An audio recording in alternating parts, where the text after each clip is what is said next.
Donc ce qui me plaît sur cette selle, si vous voulez, c'est que donc mon rêve c'est toujours de danser avec les chevaux, et ça tout le monde le sait. Seulement, il y a beaucoup de scènes où je me sens enfermée, et je pense aussi que les chevaux sont enfermés un petit peu dans un cadre. Alors que là, j'ai moyen d'expliquer à mon cheval plus ou moins de tel ou tel mouvement en m'exprimant davantage avec mon corps et avec mes mains. C'est-à-dire que j'ai de la liberté d'action pour m'exprimer et l'aider à comprendre.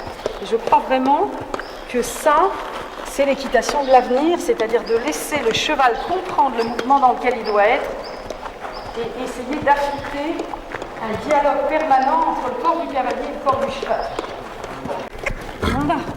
Tantôt je suis dans le pli de l'épaule en avant, tantôt je suis dans le pli de l'appuyer, mais finalement, tout ça pourquoi ? Pour équilibrer mon cheval, pour pouvoir faire du loisir, de la balade, peu importe ce que je veux faire. Hein. Peu importe le style d'équitation que je veux, de toute façon, je vais vouloir un cheval en équilibre, avec un cavalier, si possible, en équilibre. Et pour ça, il faut que je puisse montrer à mon cheval ce que j'attends de lui.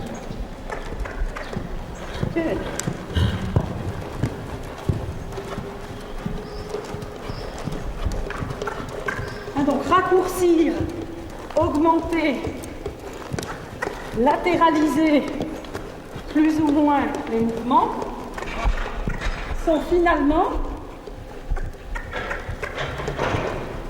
les incontournables d'un cheval en équilibre physiquement, et s'il est en équilibre physiquement, il sera en équilibre mentalement et émotionnellement. C'est ça le plus important.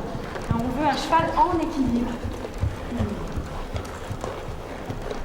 On veut un cheval en équilibre.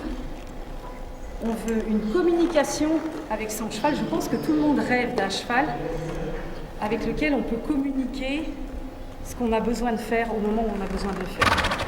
Et pour ça, on a besoin d'un cheval qui écoute et qui comprend. Si le cheval écoute et comprend, il peut faire beaucoup de mouvements. Même un cheval très ordinaire peut faire beaucoup de choses pour faire plaisir, je dirais, à son cavalier et se faire plaisir lui-même en tant que cheval. Et en plus, en toute sécurité. Et ça passe par un matériel et par des outils de communication.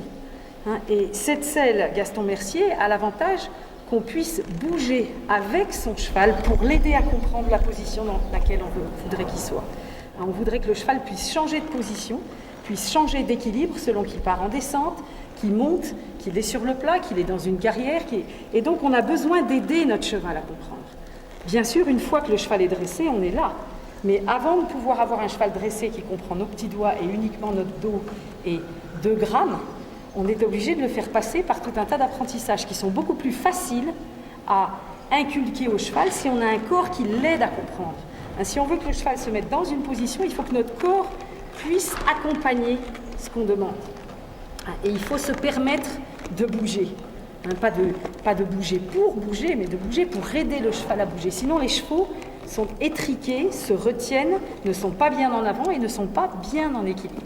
Donc c'est vraiment, je crois, le rêve de tout cavalier que de danser avec son cheval. Et l'idée de danser, c'est d'être en mouvement pour danser avec le cheval.